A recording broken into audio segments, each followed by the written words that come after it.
ओम गुरुर्ब्रह्मा गुरुर्विष्णु गुरुदेवो महेश्वरा गुरुरेव परब्रह्म तस्मै श्री गुरुवे नमः। जय गुरुदेव। आप सभी को प्रणाम। आइए परम पूज्य गुरुदेव द्वारा लिखित ऋषि चिंतन के सानिध्य में पुस्तक का स्वाध्याय आरंभ करते हैं। जैसा हम देखते, सुनते या व्यवहार में लाते हैं, ठीक वैसा ही निर्माण हमारे अंतर जगत में होता है। जो जो वस्तुएं हम बाह्य जगत में देखते हैं, हमारी अभिरुचि के अनुसार उनका प्रभाव पड़ता है। प्रत्येक अच्छी मालूम होने वाली प्रतिक्रिया से हमारे मन में एक ठीक मार्ग बनता है। क्रमशः वैसा ही करने से वह मानसिक मार्ग दृढ़ बनता जाता है। अंत में वह आदत बनकर ऐसा पक्का हो जाता है कि मनुष्य उसका कृतदास बना रहता है। जो व्यक्ति अच्छाइयाँ देखने की आदत बना लेता है, उसके अंतर जगत का निर्माण शील गुण दैवी तत्वों से होता है। उसमें ईर्ष्या देश स्वार्थ की गंध नहीं होती। सर्वत्र अच्छाइयाँ देखने से वह स्वयं शील गुणों का केंद्र बन जाता है। अच्छाइयाँ एक प्रकार का पारस हैं। जिसके पास अच्छाइयाँ देखने का सद्गुण मौजूद है, वह पुरुष अपने चरित्र की प्रभा से दुराचारी को भी सदाचारी बना देता है। उस केंद्र से ऐसा विद्युत प्रभाव प्रसारित होता है जिससे सर्वत्र सत्यता का प्रकाश फैलता है। नैतिक माधुर्य जिस स्थान पर एकीभूत हो जाता है, उसी स्थान में समझ लो कि सच्चा माधुर्य तथा आत्मिक सौंदर्य विद्यमान है। अच्छाइयाँ देखने की आदत सौंदर्य रक्षा एवं शील रक्षा दोनों का समन्वय करने वाली है। यदि संसार में लोग विवेक से नीर-चीर अलग करने लगें और अपनी दुष्वृत्तियों को निकाल दें, तो सतयुग आ सकता है। अखंड ज्योति, नवंबर 1946, पृष्ठ 19। माना कि हमसे नित्य प्रति भूलें होती हैं। ये हमारे शरीर और मन की भूलें हैं।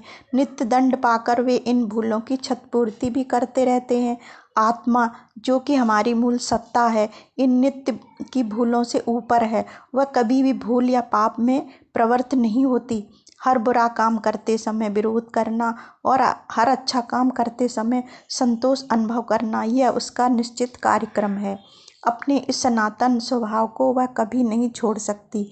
उसकी आवाज़ को चाहे हम कितनी ही मंद कर दें, कितनी ही कुचल दें, कितनी ही अनसुनी कर दें, तो भी वह कुतुबनुमा सुई की तरह अपना रुख पवित्रता की ओर ही रखेगी। यहाँ कितना सुंदर उदाहरण देके गुरुदेव समझा रहे हैं कि हमारी आत्मा जो है कभी भी गलत बातों में, पाप प्रवृत्तियों में प्रवृत्त नहीं होती। कितना भी उसकी बातों को अनसुनी कर दें, तो भी वह पवित्र ही रहेगी। उसकी स्फुरणा सतोगुणी ही रहेगी। इसीलिए आत्मा को कभी अपवित्र या पापी नहीं कहना चाहिए। चूँकि हम शरीर और मन नहीं वरन आत्मा हैं, इसलिए हमें अपने को सदैव उच्च, महान, पवित्र, निष्पाप परमात्मा का पुत्र ही मानना चाहिए।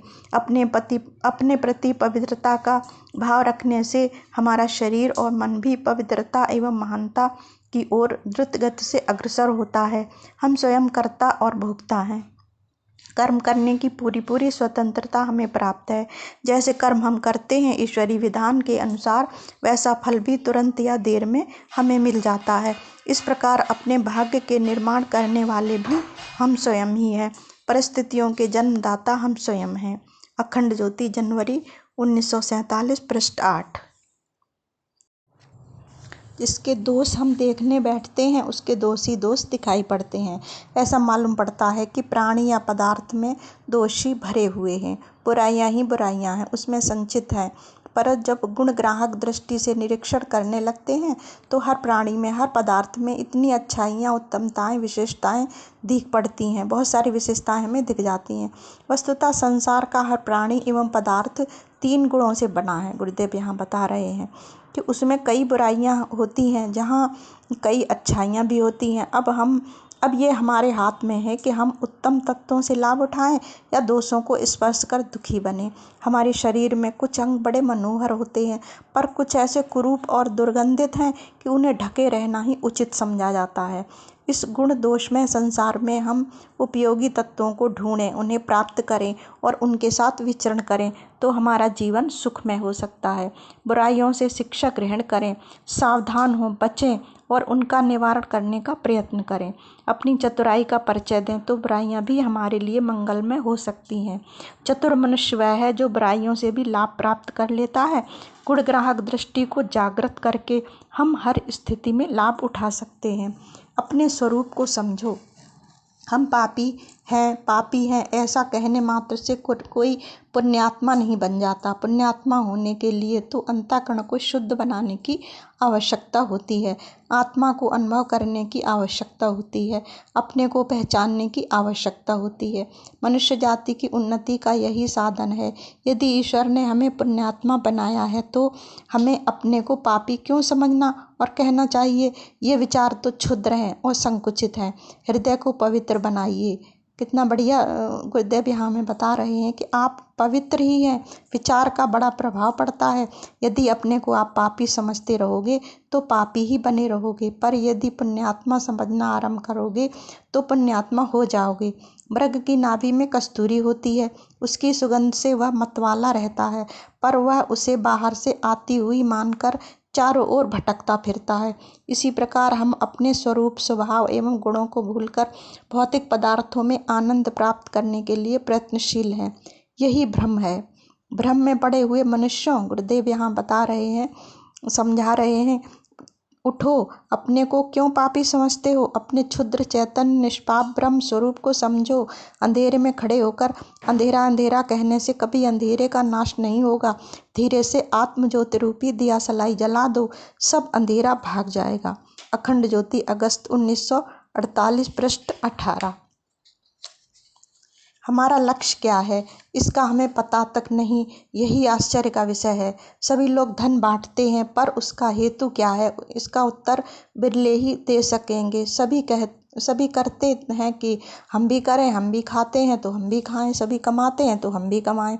इस प्रकार का अंधा अनुकरण करने की वृत्ति ही हमारे विचारों, क्रियाओं की आधारशिला प्रतीत होती है। आखिर कमाई एवं संग्रह क्यों और कहाँ तक, इसका भी तो विचार होना चाहिए। पर हम चैतन्य शून्य, लक्ष्य विहीन एवं यंत्रवत जड़ से हो रहे हैं, क्रिया कर रहे हैं, पर हमें विचार का अवकाश कहाँ। जिस प्रकार कहाँ जाना है यह जाने बिना कोई चलता ही रहे तो चलते रहने का क्या अर्थ होगा। लक्ष्य का निर्णय किए बिना हमारी क्रिया निरर्थक ही होगी। जन्म लेते हैं, इधर उधर थोड़ी हलचल मचाते हैं और चले जाते हैं। यही क्रम अनादिकाल से चला आ रहा है। आखिर जन्म धारण क्यों और यह मृत्यु भी क्यों? इसका मुक्त होने का कोई उपाय है? यदि है तो कौन सा, और उसकी साधना कैसे की जाए, इस पर विचार करना परम आवश्यक है। यह तो निश्चित है कि मरना अवश्याम्य है, इसलिए लक्ष्य को निर्धारित कर उसी तक पहुंचने के लिए प्रयत्नशील बना जाए। समय को व्यर्थ में न खोकर प्राप्त साधनों को लाभ के अनुकूल बनाया जाए और लक्ष्य पर पहुंचकर ही विश्राम लिया जाए। यही हमारा परम कर्तव्य है। साधक को सब कुछ भूल जाना चाहिए। साधक को सब कुछ भगवान की इच्छा अनुसार ही होने देना चाहिए। किसी प्रकार की भी स्वतंत्र इच्छा या हट को स्थान नहीं देना चाहिए, क्योंकि हुई है वही जो राम रच राखा। साधक को अपनी किसी भी प्रकार की इच्छा नहीं करनी चाहिए। सब भगवान के ऊपर छोड़ देना चाहिए और समझ लेना चाहिए कि भगवान की मंगलमय इच्छा ही सब घटनाओं को उत्पन्न कर रही है। भगवान में संपूर्ण श्रद्धा रखनी चाहिए। भगवान कुछ कमी देखते हैं, उसे दूर करने के लिए सब कुछ करते हैं। साधक को चाहिए कि भगवान के इस काम को और भी वह साधना का एक अंग ही समझे, क्योंकि साधना के लिए बहुत बड़ी आवश्यकता है। भगवान का कल्याण स्वरूप है, इसीलिए कल्याण साधना में भगवान के कल्याण स्वरूप का स्मरण रखना ही साधक का प्रमुख लक्ष्य है। तनिक भी विचलित न होकर अक्षुण्ण, संपूर्ण और कल्याण करने वाली श्रद्धा भगवान के ऊपर रखो। श्रद्धा ही समस्त कल्याण की दूसरों के दोष गिनने से क्या लाभ है, भविष्य में क्या होगा, यह तो ठीक नहीं जाना जा सकता। पर यह तो बिल्कुल सही है कि जो दूसरों के ऐब देखता है वह अपना मिथ्या अहंकार बढ़ाता है और उसके स्वभाव में क्रोध और घृणा की वृद्धि होती है। वह दूसरों के संबंध में अहंकारपूर्ण धारणाएं बनाता है और अपने आप को सबसे अच्छा समझने लगता है। वह अपनी बुराइयों की ओर से अंधा हो जाता है और उसमें एक तरह का छिछोरापन या चुगली खाने की आदत आ जाती है। कोई भी मनुष्य इतना पवित्र नहीं हो सकता कि वह दूसरों के व्यक्तिगत पापों पर निगाह डाले और उसके लिए उसे स्वयं दंड दे। केवल एक परमात्मा ही पूर्ण है और वही हमें हमारे व्यक्तिगत पापों के लिए दंड दे सकता है। किसी महात्मा ने कहा है, दूसरों के दोष मत देखो, जिससे कि मरने के उपरांत तुम्हारे भी दोष न देखे जाएं और परमपिता परमात्मा तुम्हारे अपराधों को क्षमा कर दे। हमें किसी व्यक्ति के व्यक्तिगत दोषों के लिए जितना सहृदय होना है, उतना ही हमें सामाजिक अपराध करने वालों के प्रति निर्मम होना पड़ेगा। सामाजिक अपराध करने वालों के अपराधों को हजार कान और आँखों से हमें सुनना और देखना पड़ेगा और उनका दंड दिलवाना होगा। अखंड ज्योति 1939 पृष्ठ 20। अपने में अच्छी आदत डालिए। आदत बिजली की शक्ति के समान तेज और शक्तिशाली होती है। मनुष्य अपनी आदत का एक खिलौना बन जाता है और उसी के आधार पर उसके भविष्य का निर्माण होता है। कारण यह है कि उसे अपनी आदत के समान मित्र, साधन, विचार और अवसर बराबर प्राप्त होते रहते हैं। एक सी आदत वालों में स्वाभाविक प्रेम और एक दूसरे के विरुद्ध आदत वालों में स्वाभाविक भिन्नता बिना किसी परिचय के ही पाई जाती है। पुरानी आदतें नई आदतों के बजाय अधिक शक्तिशाली होती हैं।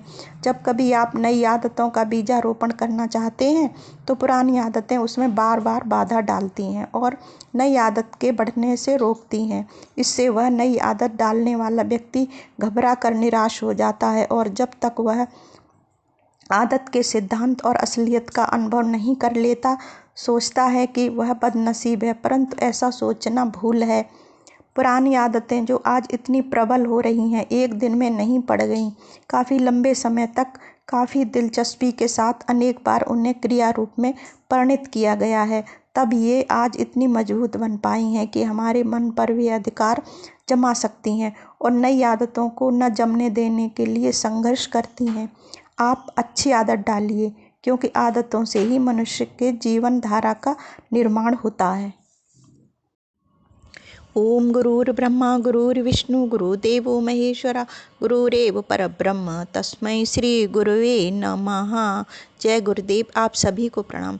आइए परम पूज्य गुरुदेव द्वारा लिखित ऋषि चिंतन के सानिध्य में पुस्तक का स्वाध्याय आरंभ करते हैं।